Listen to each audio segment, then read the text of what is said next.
guy's tossing baby birds straight into a cornfield. They hit the ground and immediately start running around. Then he releases more into peanut nuts or wheat. It looks strange at first.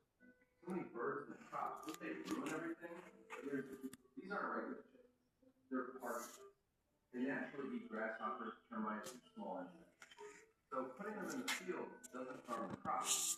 It actually helps control pests. At the same time, free-ranging partridges grow stronger and stay more active.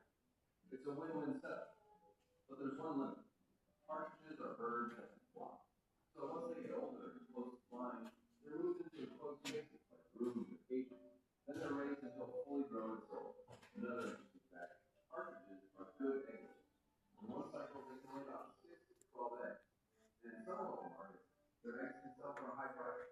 So overall, raising partridges is Man, he can lay 6 to 12 eggs? Yeah. Wow! Yeah. Sorry. We'll have to meet it out for some. Then he releases more peanut nuts or wheat. It looks strange at first. So many birds in the crops, don't they ruin everything? These aren't regular chickens. They're partridges.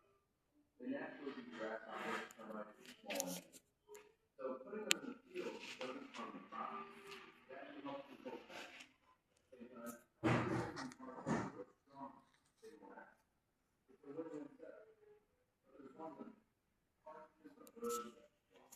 So once they get older and close to flying, they're moved into enclosed spaces, rooms, or cages. Then they're raised until fully grown and sold. Another interesting fact, partridges are good eggs. In one cycle, they can lay about 6 to 12 eggs. And in some local markets, their eggs can sell for a high price.